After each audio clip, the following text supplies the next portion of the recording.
Namaste, and I welcome you all to Beyond the Bindi Hindu Women's Festival 2021, a festival that provides us with an opportunity to discuss femininity and womanhood through the Hindu lens. My name is Neeti, and I'm currently in my second year of secondary teaching in London, as well as a coordinator for Vicharmanthan by night. This morning's conversation will be focusing on the topic of Hindu women and caste. And to help me understand more on this topic, it is my great privilege to welcome Satish K Sharma to our platform. Satish Ji, welcome to Hindu Women's Festival 2021. Pranam, namaskar. I'm absolutely delighted to be here. I'm so looking forward to our conversation together. Same here, likewise. So Satish Ji, today our focus is going to be your book that I'm holding up, Caste Conversion, a Colonial Conspiracy. So why don't you start us off by just explaining to us how you came about this, project, what was your motive behind it? Just inform us a little bit behind this book. So it's a great place to start. Caste isn't a subject that many of us would want to jump into and explore. It's a subject which is full of discomfort, a lot of conflicting emotions, a lot of painful history. And so it's not something that a person would go into voluntarily. Equally, I had no intention of ever writing a book. My own personal understanding and belief was that everything that should be written has already been written. We are blessed to have thousands and thousands of Shastra and scriptures and Itihasa. And so I never wanted to burden the planet with yet another book consuming even more trees. But something occurred in 2016. And in 2016, we, the British Hindu community, became the target of what I found to be a campaign of vilification and denigration. It was an attempt to humiliate us. And it started, the first I heard of it was actually a speech, a debate in the House of Lords. And I watched the debate with horror as one after another, the peers, the lords, the barons, they lined up to heap contempt, scorn, vilification on our community. Allegations were made, which I had not encountered, and I've been in this country for the best part of 50 years. There were remarks and observations made about the way in which our community functioned, which were totally at odds with my own experience of how our community functioned. I've been working with temples and younger groups and educational groups and yoga classes and yoga studios, and I'd never encountered this phenomenon that was being painted as being the de facto way in which our community functioned. So I had to step back. I also recognized that unless this defamation was rebutted, then your generation would really struggle to get rid of this mark which was being put onto each and every child's forehead, that this is a descendant of a civilization and a community who are intrinsically, inherently supremacist, that it's actually part of them, that they're born in this way, they're educated in this way, they live their lives in this horrific manner. And so it was a very, very major issue. I saw 3 generations of very difficult work in this country. The hard work of 3 generations, very tough lives that our ancestors, our descendants, and our previous generation have lived under the most horrific discrimination, disappearing and evaporating. I saw all of the benefits that your generation is entitled to receive from the hard work of my generation and the preceding generation disappearing overnight. And so I needed to understand what was going on for my own personal purposes. So I did an awful lot of research into the history of this particular issue. And one of the remarkable things I found was that there were so few accounts of what had happened in Bharat under British colonization to do with this subject. There are lots and lots of accounts. In fact, there's a whole industry I discovered which has been established on presenting the colonialists' perspective on this issue. And I was shocked to recognize that you could go anywhere in the world and people would know the colonialists' history of caste, but nobody would know what our own experience of caste was. And this needed to be presented. And so that's what spurred me on. It was very much a necessity to put a counter narrative out there, but it had to be a narrative which was sufficiently stable robust, and withstand scrutiny. Otherwise, we would not have been able to rebut the attacks that were made on us by parliamentarians. That is really interesting and enlightening to see how there is so much history behind the word caste and where the originations of this word come from. Thank you so much, Satish, for that. I want to focus more on your book, Satish. So in the very title of your book, you highlight that caste and conversion are two topics every Hindu and Christian must know about. My question to you is, why specifically these two groups? Again, it's a very perceptive question. This is going to be a lovely exchange you and I are going to have if you keep coming up with such deep understandings of what happened and what I tried to do. So there is a dance that has been performed. And in this dance, there is the British Anglican Christian identity. And then there is the Bharatiya Sanatani Dharmic identity. Mm-hmm. Now, we accept a divinely feminine vision of existence. The earth is Shakti. Everything within the earth and all of its amazing creatures, they're all representatives of Prakriti, the feminine incarnate, the feminine manifest. If you look at the traditions which are Abrahamic, they're very much more masculine. And so the understanding that became apparent to me is that what we actually had was a very aggressive, dominating masculine identity, determined to dominate and exploit a feminine, integrated, holistic identity. And it's that relationship between the two of them which really defined what happened in Bharat and in the United Kingdom for a period of over 200 years. So the interplay between those two identities, that's really at the heart of this. One of the identities suffered as a result of that interplay. One of the identities benefited to a degree which people have yet to realize. Remember, the offshore tax havens were established by the British, and it was to hide some major portion of the resources, assets, and wealth that were extracted forcefully from the Bharatiya Hindu identity and hidden away so that even the British on these islands wouldn't know the extent of what was taken away. So it's necessary that the British, English, Christian, Anglican community are also educated about the reality of their recent history in the same way that we ourselves need to become educated by that. So I want to deprive two communities of a delusion. I want the English, Christian, Anglican community to understand that they too have been the victims of a huge fraud, of a massive deceit, in the same way that I want our own community to recognize that they have also been the victims. Now, if both sides can recognize what was done to them, then actually it brings us closer together. So it's really necessary for this little historical episode to be unveiled and explored in its entirety. Right. So in this study of these two identities coming into this conflict, the aim is for them to come closer upon the understanding of history.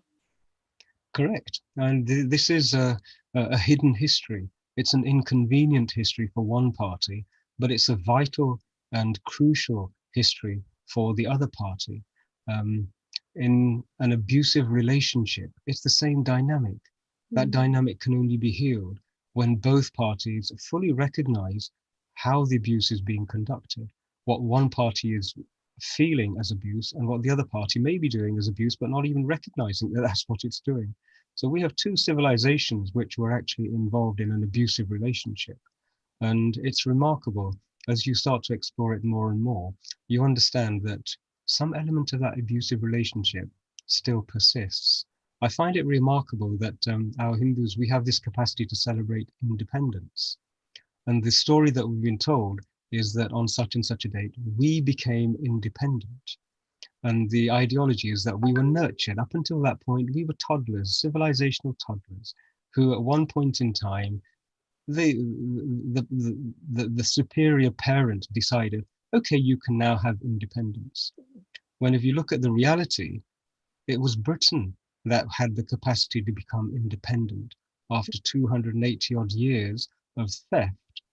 It was Britain that then was able to exist without being dependent upon Bharat. And so really, we should not be celebrating an Independence Day, right? It's the British who should be celebrating their independence. What we should perhaps be celebrating, and maybe this is a phrase that could catch on, we should be celebrating a decolonization day, because that day was the first day when our decolonization process started in earnest, not an Independence Day.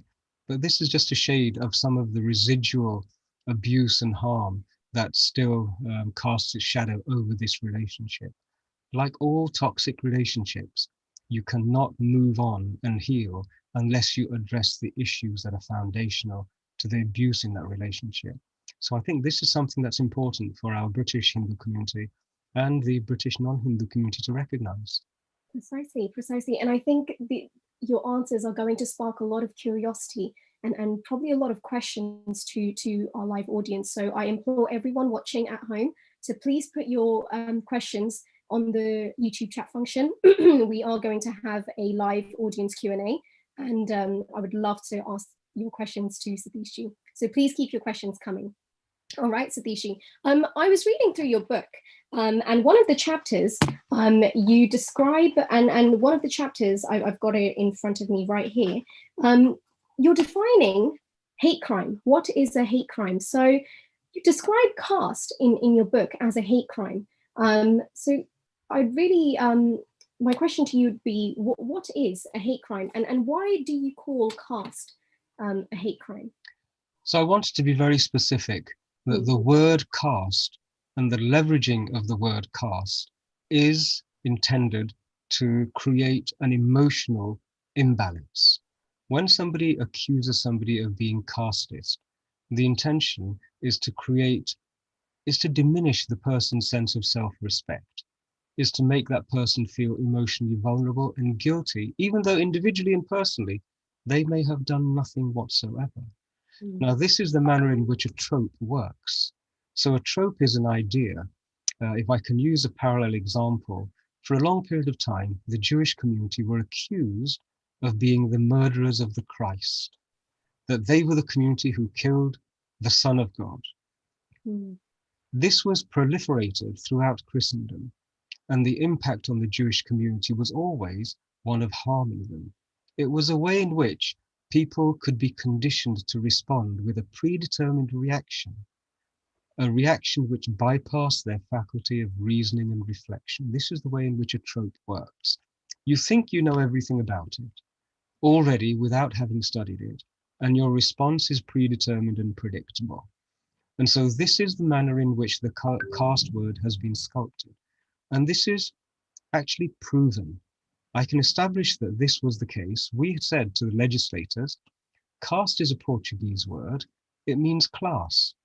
So if you want to introduce legislation, why don't you use the English word? Use the English word class. It will give everyone the protection that you say they need, and it won't proliferate a colonialist trope. They refuse to do that. Why on earth would English legislators in England prefer to use a Portuguese word which had been uniquely nurtured, cultivated over 200 years to create a word which could trigger contempt of the Hindu? Why would they want to do that when really the law and justice would say, no, everybody is equal in front of the law. In front of the law, we are saying that every Hindu child born in the United Kingdom is entitled to equality in front of the law and is entitled to be treated as no different to anybody else, innocent until proven guilty. But the moment you use the word caste, everybody knows that caste is to do with Hindus because they've been told that for the best part of 200 years. And so the moment you use the word caste, you are inciting and you are establishing a hateful reaction. Now, the African American community had the same issue with the use of the word, the N-word. Now, I can't use that word, and it's because it's such a hateful word. It's a word which draws a response from the African American community of a memory of such suffering. And they have managed to communicate to the white Christian community that this is what you did to us. This is how this word was used against us. And that's exactly how the word caste is used. In my book, I refer to a caste bomb, and that's what's done. I've got on a YouTube account somewhere or a video somewhere of a BBC interview that I was giving, and it was on the big questions. And the subject was nothing to do with caste. The subject was nothing to do with history. It was to do with God. Did man create God, or did God create man? And just at the moment when the audience was warming to the position that I was presenting, the interviewer dropped in the caste bomb. He said, "Oh, but you Hindus have caste." Nothing to do with the conversation whatsoever. And that's the manner in which a trope is leveraged. And so we have to reject the use of this word. It is a colonialist trope intended to diminish us. And that is what hate speech is. Right. So in preparation for today's conversation, Satishi, I looked at some of your interviews and some of the talks that you've done around the topic of caste. And in one of those, and it's one of the terms that you also mention in your book, I believe it's chapter 4, that the Hindu odium comes from. So I believe that this term was coined, the Hindu odium, because it was something that it wasn't as similar as the phobia that you describe in the book. Could you please elaborate on what this term means, and also how the notion of caste contributes to the Hindu odium in our society, or in the British society? So remember, I was dealing with legislators. So we needed to put a vocabulary together which could clearly communicate every aspect of what was being done to us and the harm it did to us. Now, words have meaning, and people who are manipulators, people who are psychological vampires, for want of a better word, they use the grayness in vocabulary to inflict harm, abuse, and to secure power, and to prevent power from being taken from them. I remember when I was growing up, the word discrimination was a good word. It meant that you could discriminate between good and bad, that you could look at two different things and make a judgment about certain characteristics and differences between the two of them. So the faculty of discrimination was something that people worked hard to acquire. Whereas now that same word, discrimination, has a completely different bhavna to it, a different sentiment, a different set of feelings attached to it. And it evokes a negative understanding of something. So the grayness in those two words leaves a great deal of scope for confusion. Now, when you're dealing with legislation, you have to have complete clarity. Now, phobia is an irrational fear. Arachnophobia, agoraphobia, whatever phobia it is, it's an irrational fear of something. Okay. And so Hindu phobia, in its etymology, in its sculpting, means an irrational fear of Hindus. Now, we weren't fighting an irrational fear of Hindus. We were challenging an irrational hatred and contempt for Hindus. And so we needed a word which would clearly articulate what that was, and we couldn't find an existing word. And so I sculpted a word which was intended to communicate with clarity and precision that we were referring to an irrational contempt and hatred for Hindus.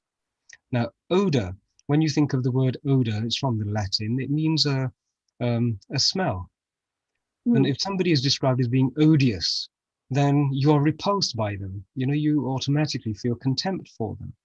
And so odium is from that Latin root. So somebody who is guilty or infected with an irrational hatred and contempt for Hindus is actually displaying the signs of Hindu odium, not Hindu phobia. Now, I'm more than happy for everybody to use whatever term they wish. But when it comes to legislation, the word has to be unambiguous, and it has to be clear, it has to be defined, and it has to be something that anybody else can receive and give with clarity of meaning attached to it. So I sculpted and included that word in fact, it was in 2016, in our responses to the legislators, that this is what's being done to us. Every time you use the word caste, what you are doing is you are actually eliciting, you're establishing, and you're perpetuating Hindu odium, hatred and contempt of Hindus, which is what the caste word was designed to do. You can go to a remote place in the depths of rural America and have a conversation with a white Christian, and they will have heard of caste. They won't possibly have heard of Ayurveda or yoga bhyas or any of those things. Dharma they won't have heard of. Such beautiful concept, but they will have heard of caste because somebody invested that word with an identity, with a set of feelings, and then set about proliferating it. So it's as toxic for Hindus as is the blood libel is for Jews. In the same way that the blood libel is anti-Semitic, it's intended to incite hatred of the Jewish community. Caste is intended to incite hatred and contempt for the Hindu community. So that leads me on to my next question, Satish. You say someone has created this term and the term caste. And in one of your chapters of your book, you label the chapter as Who's Created the Caste System and How? According to you, caste is the figment of whose creation then? Is it the British Raj? Is it the colonialism that was brought into India? So remember, we're in a world where complete nonsense was proliferated by colonialists. Remember how the Aryan invasion theory, AIT, was proliferated to establish nothing other than white supremacy and a hierarchy in Bharat. They needed to be able to say that all of the wisdom and the incredible things they were finding were not attributable to dark-skinned brown folk with funny languages and strange food. It was attributed to noble people who came from outside of Bharat, and they were tall, and they were fair of skin, and they had Grecian Roman noses. So this was the time when these were proliferated. One of the things that was then also proliferated was the intention to create a hierarchy so that people who were back home in Europe would also be able to feel superior. And they needed to have some mechanism to justify their intervention in Bharat, which had been the leading source of enlightenment and civilization for the best part of 2,000 to 3,000 years BC, before Christ. It was known as being the superior civilization. If you look at the accounts of the first Europeans who encountered Bharatiya civilization, they're written in the most glowing terms. There was a period in the early 1800s when the intelligentsia of Europe was actually saying, this is unbelievable. We have never encountered such incredible knowledge and such depths of understanding, such heights of nobility. They would talk of Hindus as people who were of this planet, but not in this planet. So we were people who were living here, but we were not bound by the bonds that were everybody else was bound by. That needed to be changed. The other story that the Christian institutions had been telling was a completely different story. They'd been telling their own populations this story of an angry God, of a place called hell, and all of these things that God is not within us, God is separate and distant. And they had built power and influence on that story. So on the one hand, you have this story. On the other hand, you have whole civilization which predates yours by thousands of years and has achieved a pinnacle which yours has yet to even understand can be achieved. You have to diminish it. You have to destroy it. And I've put a date. I've actually put the 4th of January 1844 as the date upon which the caste concept was conceived and deployed. And what I've done in the book is I've presented the records where that can be established. That yes, this was a policy. It was a colonialist policy of divide and rule. It was done with malice. It wasn't an accident. It wasn't a misunderstanding. It was an act of pure civilizational malice. So yes, I've presented the information in there. I'm more than happy for people to refute the historical records that I've presented. This is not an opinion that I dreamt up. This is a presentation of records of Christian communities and institutions which establish this clearly. It's interesting that you say that, Satish, because speaking with my social circle and coming in interaction with other people, I think there's a very large misconception that religion, and in our case, Hinduism, is intrinsically attached to the notion of caste. It seems like there are a lot of people who believe that it is Hinduism that is responsible for this division in society, rather than what you're claiming, which is the colonialists who have coined this term, who wanted to divide and rule. So how could you, what is your take on this misconception, or what is your take on people who believe that Hinduism is intrinsically attached to the notion of caste? Or how would you like to clarify or provide some clarity to people? Yeah, and the history of any nation is always written by victors, right? And there are records, if you read, there's a wonderful record by an incredible author called Dharmpalji, who wrote a book called The Beautiful Tree. And in it, he has recorded the state of education in Bharat prior to colonialism. And then we see the period of colonization, and we see the destruction of an incredible social order, education, but also the society that arose out of that educational system. And it's replaced by a deliberate effort to teach Hindus their own history by colonialist, aggressive masters. And it's come to that point where any act of prejudice is automatically labeled as caste. So if I were to put this into the context of the British environment, in Northern Ireland, we have a difference between Protestants and Catholics, right? But nobody would dream of saying, oh, that's a caste conflict, when in fact it is exactly a caste conflict. You have a battle between Manchester United fans and Manchester City fans, right? That's a caste conflict, because the word caste means a class of humans who identify themselves or are identified with some common attribute. But in India, every act of difference or disagreement is attributable to caste. And I'll share with you a funny story. I was invited to speak on the Sunny and Shay radio program. It's not a program I'd listened to. I didn't know who they were prior to it. And I was invited to talk on this subject. They didn't read the report I'd sent to them. I had asked them to read it. And in the middle of the show, Shay is the lady, I think, yes. Shay says, well, hang on a minute.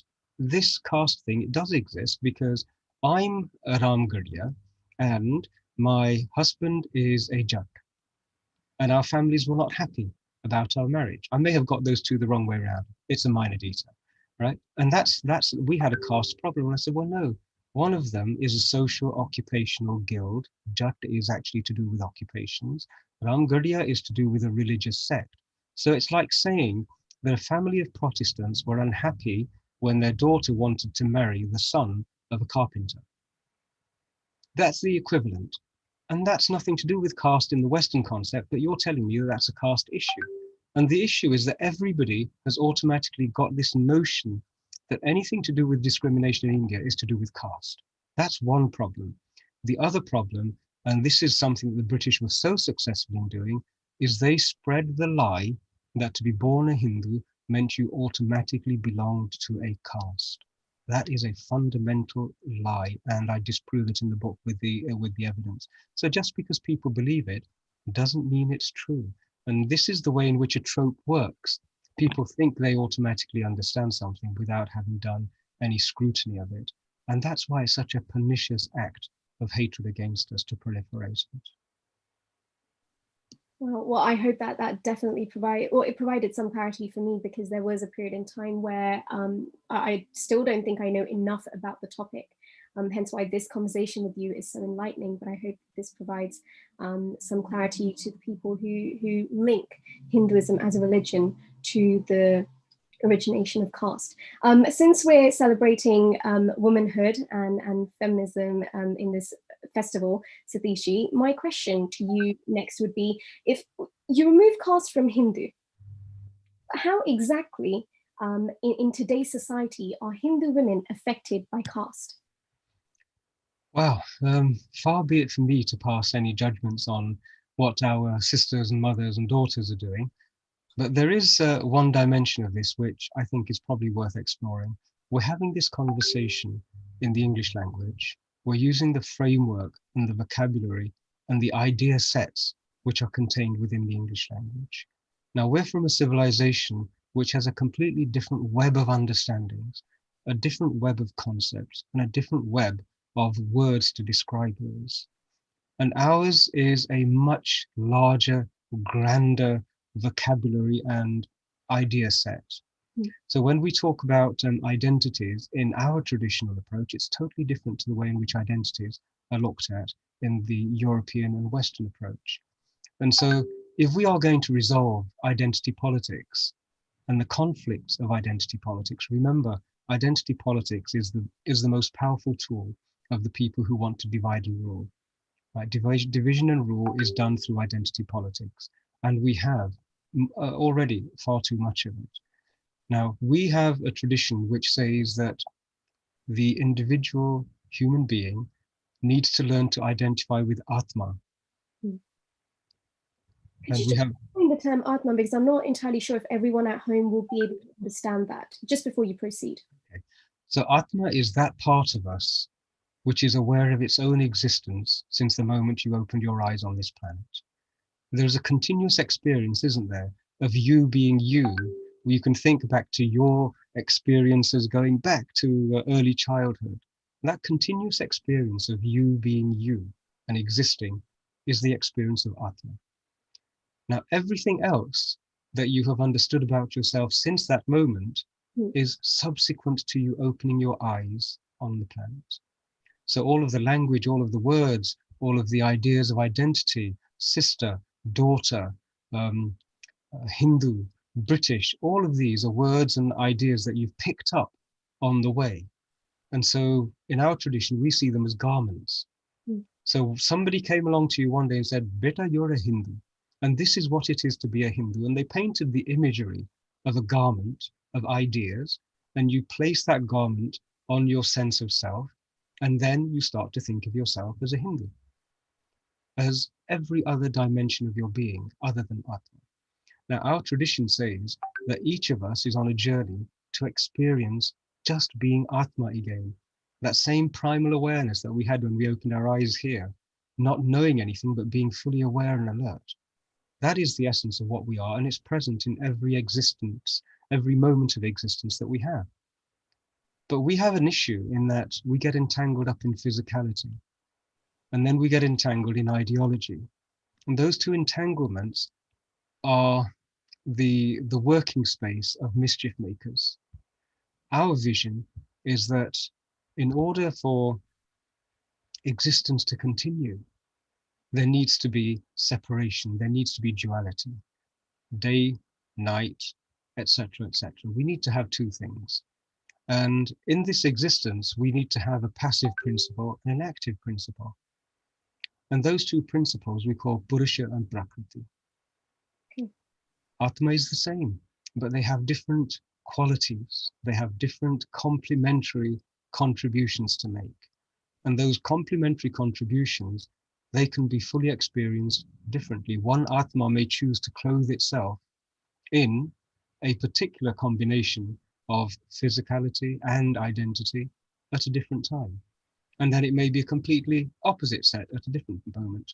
One Atma will incarnate in the divine feminine form, and at a different time will incarnate in a masculine form.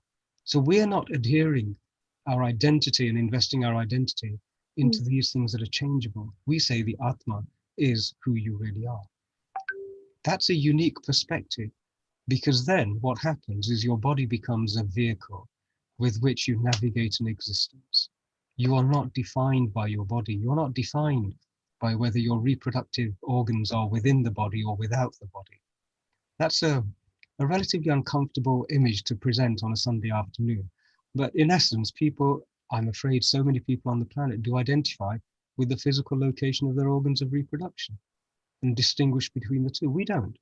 We say that they're complementary parts of a whole, and they are equally necessary for the cycle of creation to continue. So there is complete equality in terms of the contribution and in terms of the responsibility.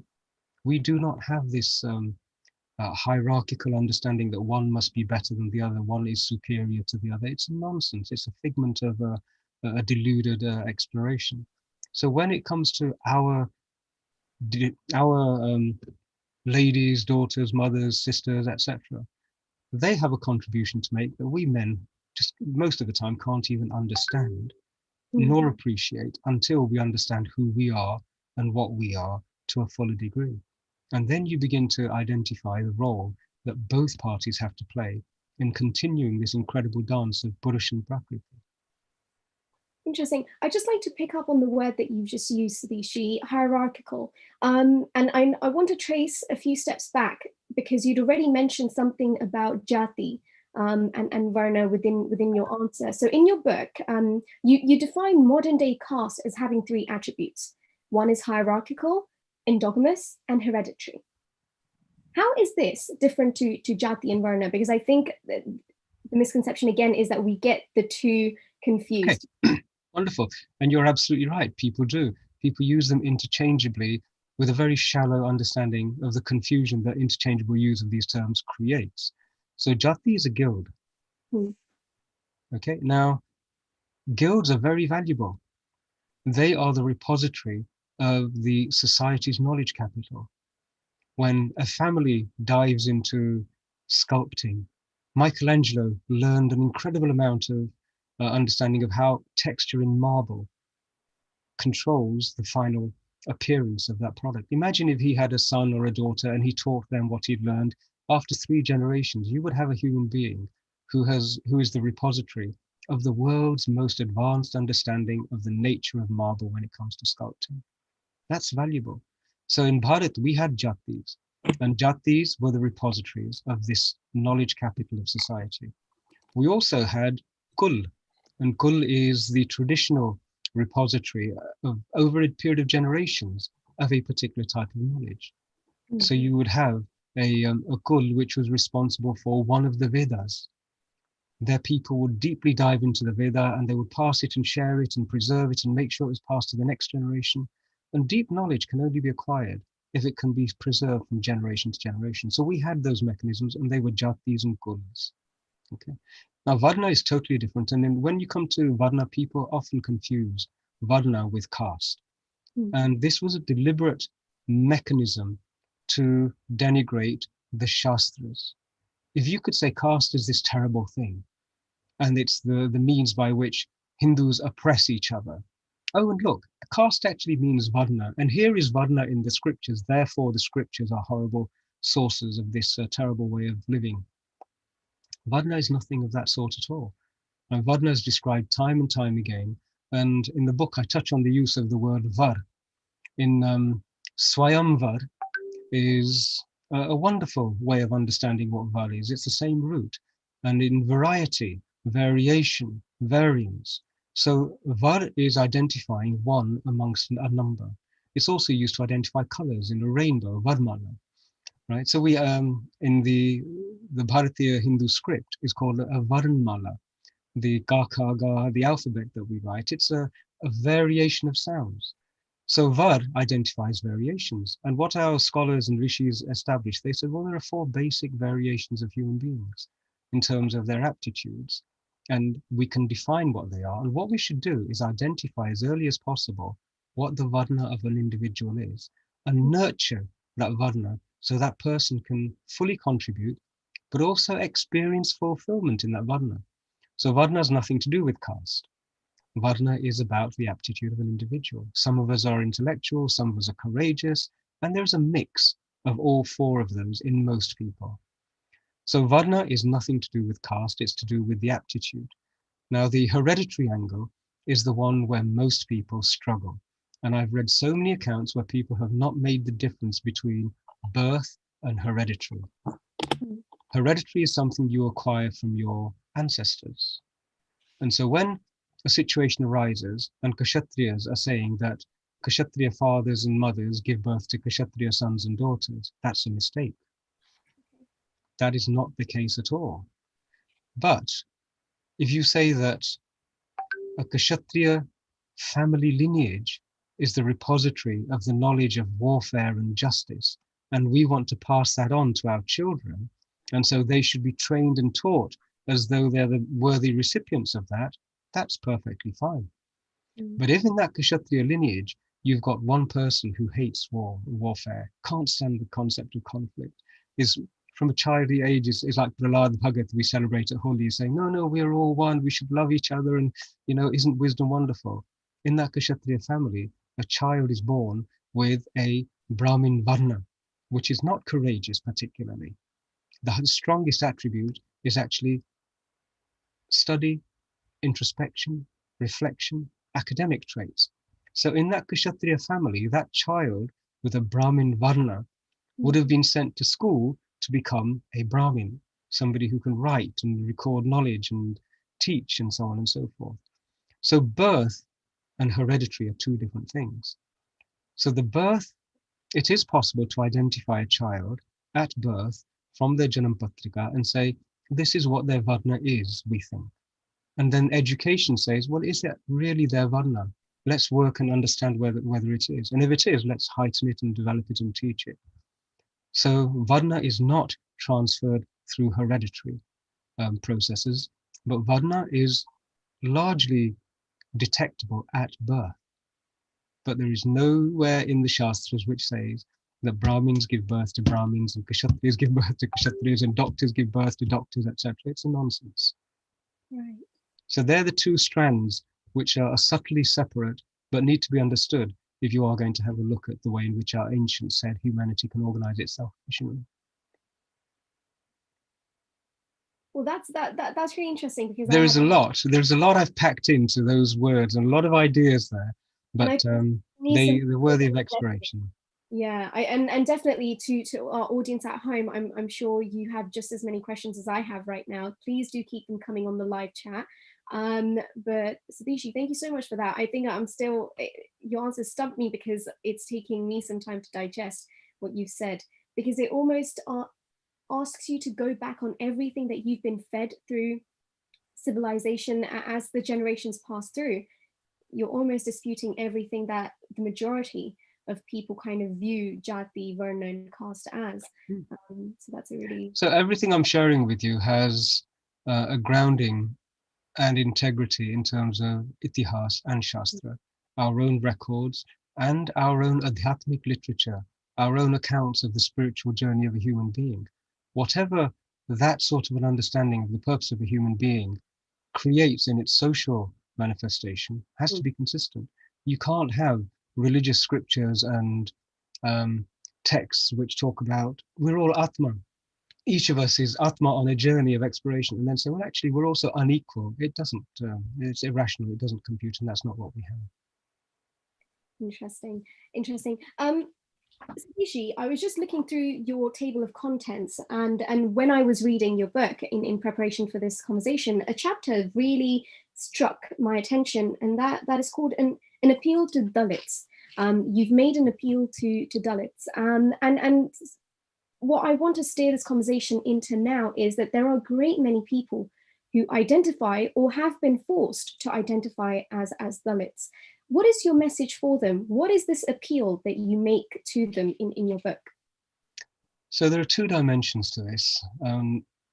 One dimension is, imagine in a family where you have siblings, but an external party comes in and creates a rift between two siblings. And we have so many plays. Shakespeare wrote an awful lot about this. We have Mudra Rakshas, one of our classical plays, which all talk about an interloper coming in. In Lord of the Rings, for the younger viewers, we have Grimer Wormtongue, who came in and was whispering in the ear of one of the kings to create a rift in the family. So when you have siblings and a rift is created, distance occurs and lots of misunderstandings, fear, and even aggression can be instilled amongst siblings. The solution to it is not to look for justice between the two warring siblings. The solution to it is to identify the agent of difference and malice and manipulation who gave rise to that. Now, nobody has ever done that. Not for a long time have we had anybody approach the historical roots of this difference between what the Dalits, who have been oppressed throughout the colonial period, have been through, and the non-Dalit community. If you look at the historical records I've presented, it's also crystal clear that the Dalits, their ancestors, were fully fledged members and very hugely powerful, very respected members of the Hindu family, of the Sanatani family. So much so that they were the ones who, in many parts of India, presented the largest threat to British Christian rule. And say they were the ones who were deprived of assets, wealth, and land and crushed by the British administration.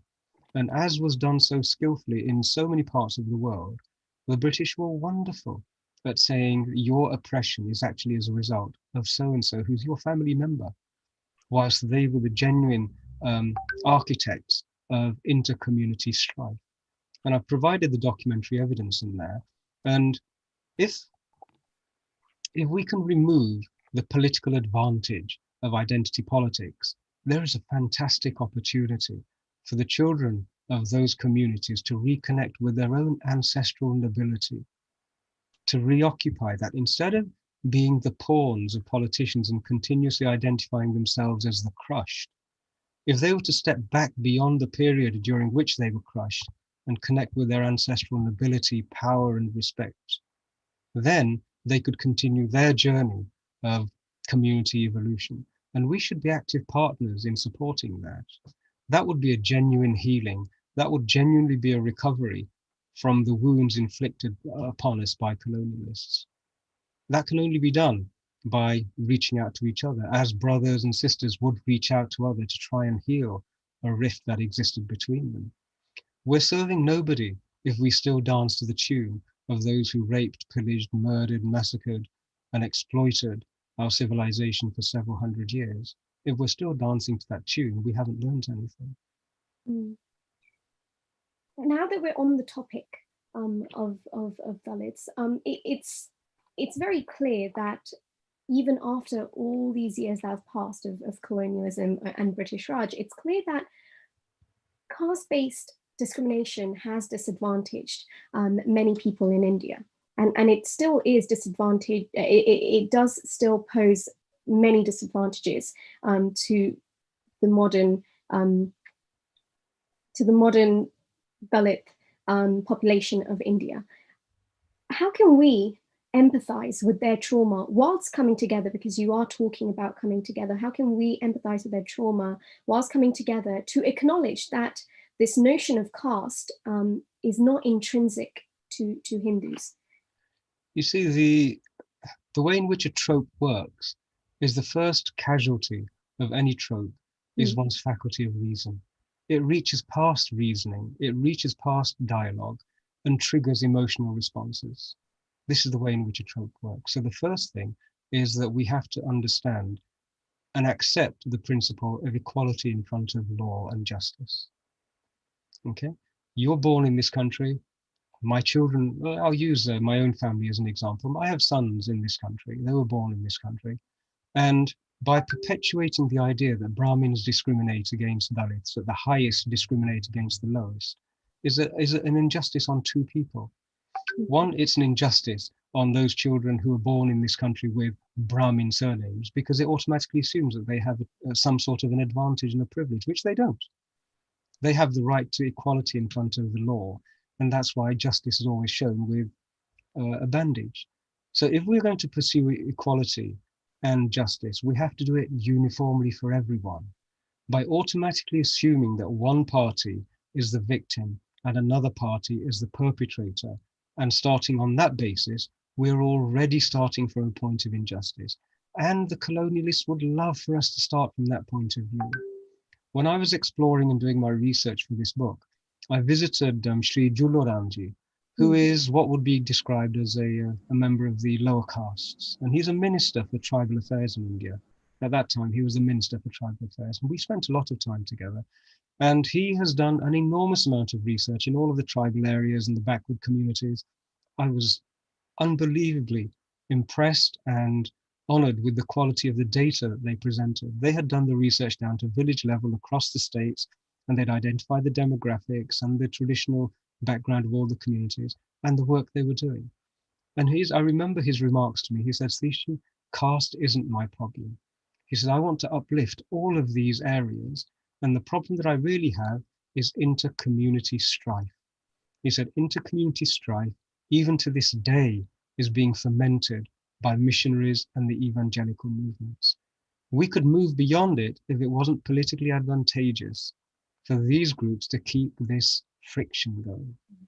So if we really want to move beyond this and heal, then we have to step beyond all of these emotional triggers that are planted in all of us and have the courage to say, right, let's heal our family.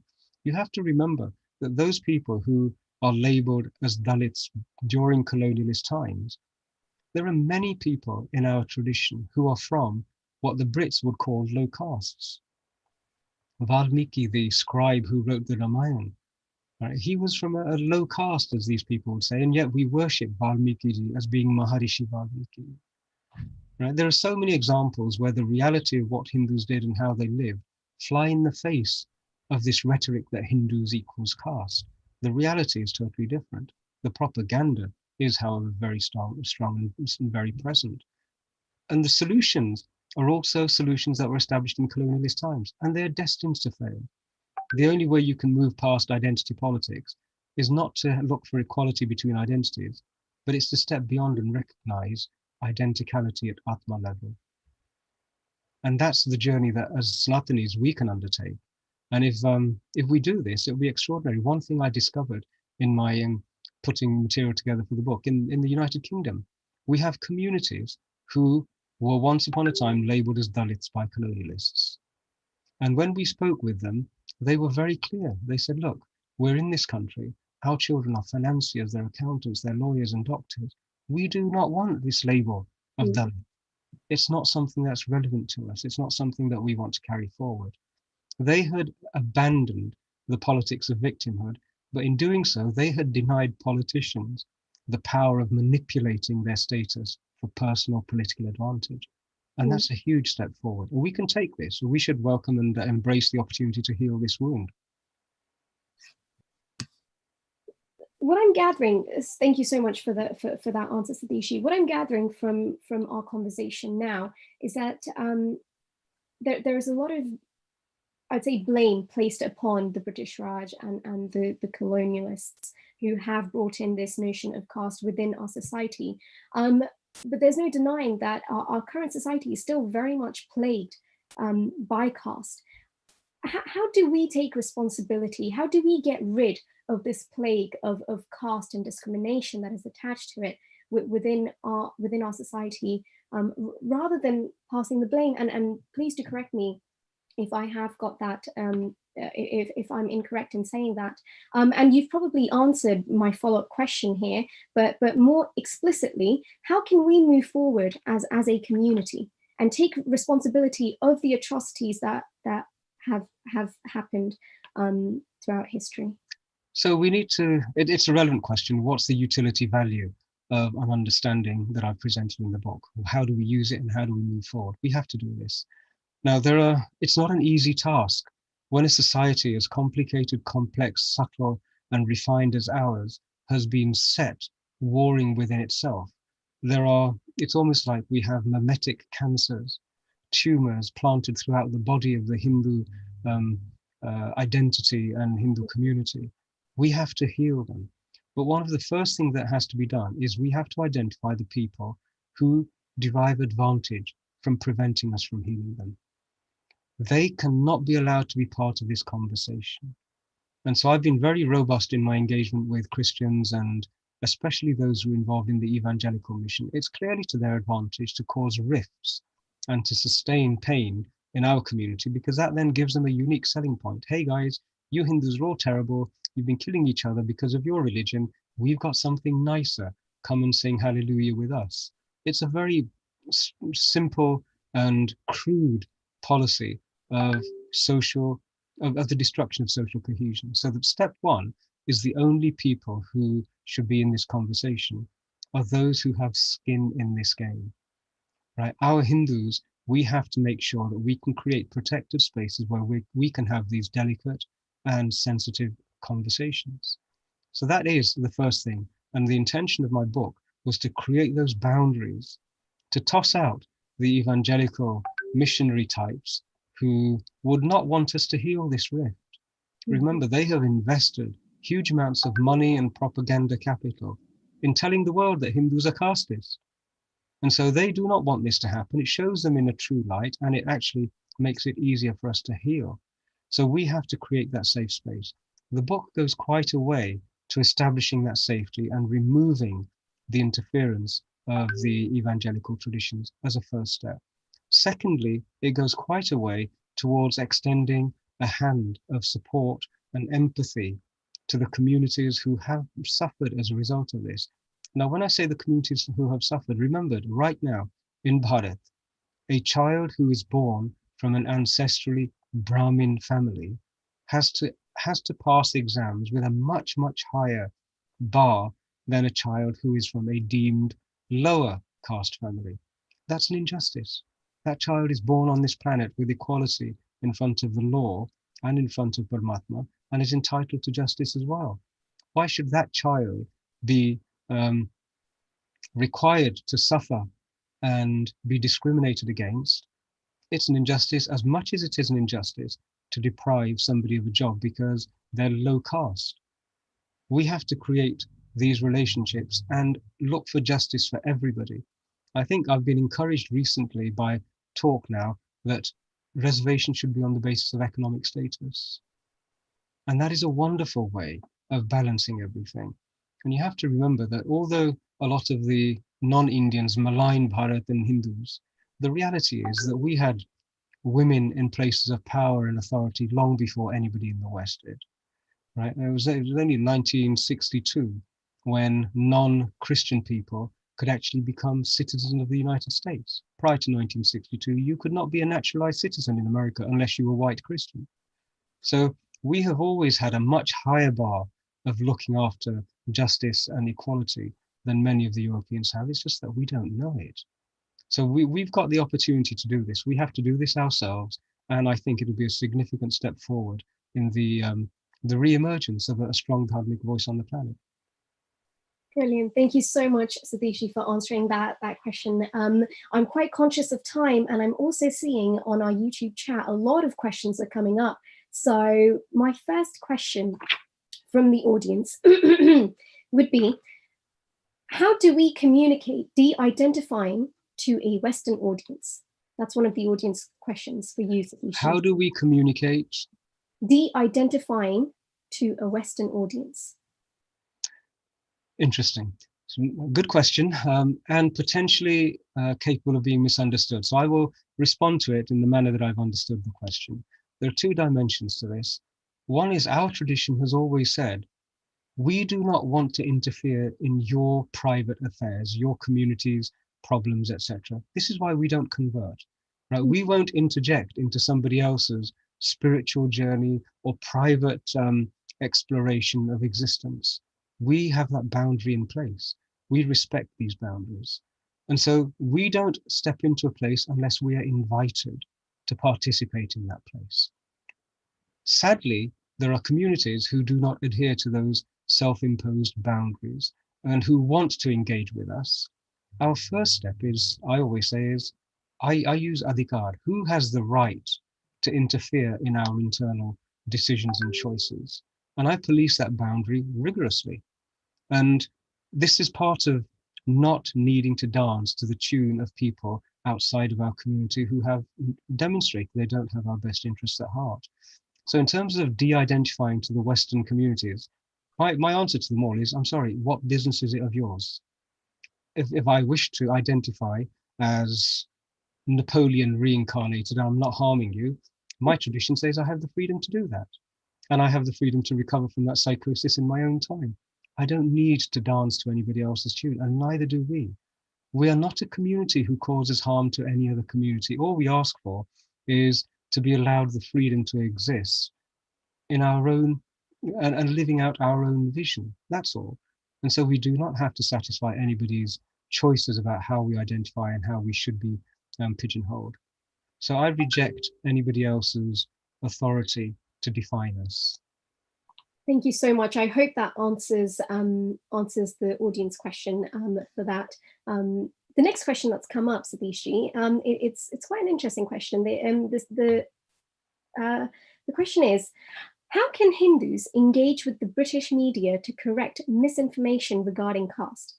And I think you might have touched a little bit on that within our conversation, but that's a very... My goodness.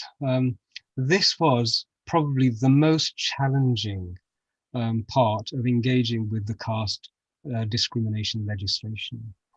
If you have a look on the BBC website and you type in caste, to this day, there is a trope, and it's an image of what they call Brahma, and they have his head and his arms, his shoulders, and that is a colonialist trope. I have engaged with people right the way up to the director of the BBC, and we as a community haven't managed to get that one page changed. Now, there is a reason, and the reason is that it's part of the British story that the British tell themselves. The manner in which the British think of themselves has been largely molded to protect, preserve, and also to conceal what really happened during colonial rule. And every effort that we make to redress that is actually pulling away a little bit of the veil which hides what they did to Bharat. And they resist it with a determination that is incredible. Now, we have tried positive, humble, pleasant, nice, come and join me for some rasmalai. I've had conversations at director level. I've had senior board members of the BBC, and I've sat with them around a lovely lunch and educated them on this, and we have failed. We have failed. I've got a meeting organized even this coming week with representatives of the new team who have taken up at the top of the BBC, and we will try and engage with them again. But it's a journey which is continuous. It's really important that we know what our story is and that we exercise our right as British citizens to tell our own story. And that's where we are now learning how to do this. We're learning the skills and the tools to be able to do this. But that's a fundamental part of what your generation is going to do. It's so heartwarming to see a generation who have got dharmic instinct, but who have mastery of the language of our colonizers, because we need to teach them what they did to us using their language. And this is something that your generation will do in a masterful manner, using Instagram and TikTok and all of these unbelievably powerful tools, which I have no idea how they work. That's your challenge. Yeah, no pressure for us. Go for it. Just one more question that's just come up, Satishji, and I find the question quite interesting, and I think it'd be really nice to get your insight and answer onto this. So the question goes as, should the Hindu culture be trained in a basic level of meditation or mediation, or at least leaders of mandirs or community, then they would be giving us this type of rift reducing service? I can repeat. I'm sorry, this type of rift reducing service. So should the Hindu culture be trained in a basic level of mediation? I think that's the question. Or should leaders of our community be reduced? So it's a great question. Again, utilitarian oriented question, let's do something, and that's necessary. But I think we also need to recognize the context that we are an immigrant community in this country. When we first came here, we were the lowest of the low. The hate that we had to encounter. I was one of 4 people who were non-white in a boys' grammar school, a Christian boys' grammar school of over 400 people.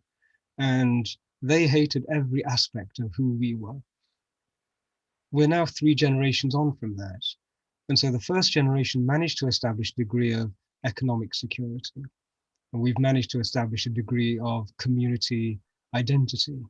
The next level is, how do we evolve that community identity to be not so immigrant and inward looking, but to recognize that we are British Hindus. And as dharmic people, we have a duty and responsibility to the members of the British community. Imagine if every Brit was able to derive the benefits of yoga, Ayurveda, and they're learning a little bit about our wonderful cuisine. But imagine if the whole nation followed dharmic principles. Right? We're 2% of a community producing 6% of GDP. Imagine if the whole nation worked on the same dharmic principles. Suddenly we'd see a 300% increase in GDP. we would see a dramatic increase in the longevity of marriage relationships, etc., etc. Those are our responsibilities. We are here, we know how to do these things, and we have to contribute those because the British society desperately needs those principles. And a part of that is now the evolution of our community capital, the framework of mandirs, the money that's in the accounts of mandirs. All of those are community assets. How we use those to evolve our community to be less silo-like, to be more outward facing, but to be actively engaged in fulfilling our responsibilities as a Dharmic community in this country. We need to do that. And that, a significant part of that, will see our own community healing. It's interesting that you speak of the makeup of your school, a boys' grammar school, with you being the only non-white. I teach at a boys' grammar school in London, and the makeup of my school is, I'd say, easily 70% of BAME students. So it's interesting for now. I mean, totally irrelevant to what we're talking about, but it was just an observation that I made. That it's interesting how far we've come. Oh, it's changed an awful lot. I mean, I have seen the days when we were not allowed to go into buildings because of the pigmentation in our skin. I remember my grandfather came and he would tell us stories of how, as children, they used to run away because there was so much fear of the white Gora arriving in the village. So, as a community, we have made an incredible journey. But I'm just sharing that in my mind, we have now got a toehold, and the British community desperately needs what we can contribute. And a significant part of that is us recognizing that we're here to stay, that we're a part of this country, and we need to share our gifts. Definitely. Just one last question for you from the audience, Satish Ji. Some spiritualists say that we need to remove variety or varna. Is this practical in your opinion? No, it's not. And it's impossible as well. If you truly understand what Varna is, it's the ultimate expression of freedom to be natural.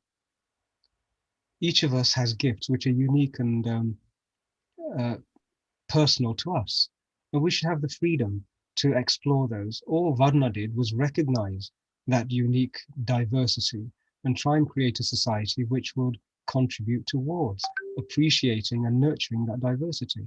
Varna is a fundamental part of creation.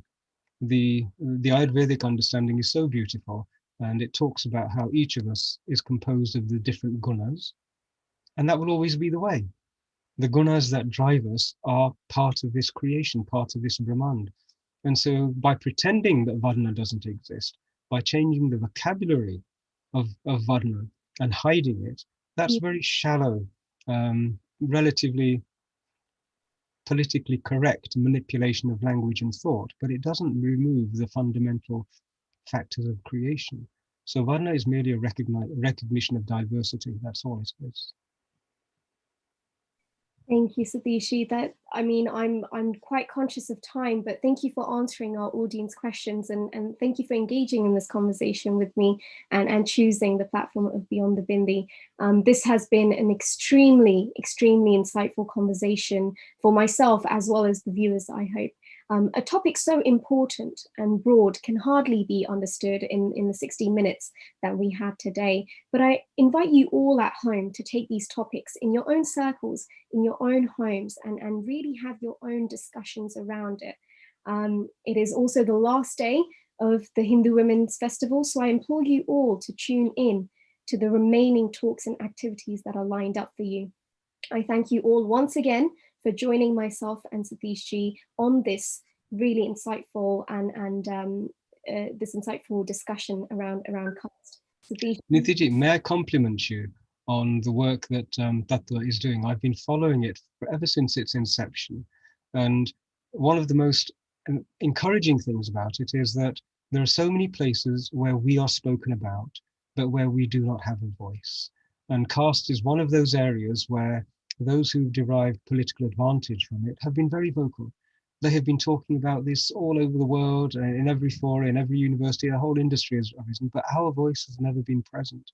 And the fact that your group and members of your little family have chosen to be able to explore such sensitive and delicate topics in such a courageous manner is a wonderful development. It gives a great deal of hope for some of us who've been trying to start this conversation. So I really do applaud what Tatva is doing, and you have my help and support and whatever else I can do to support your efforts there. So well done, and congratulations, and please continue. More power to your elbows. Thank you so much for those kind words. Thank you very much. And thank you for choosing our platform and giving us your time to discuss this very, very important topic. To our audience at home, please do tune in to our remaining talks and activities that are lined up.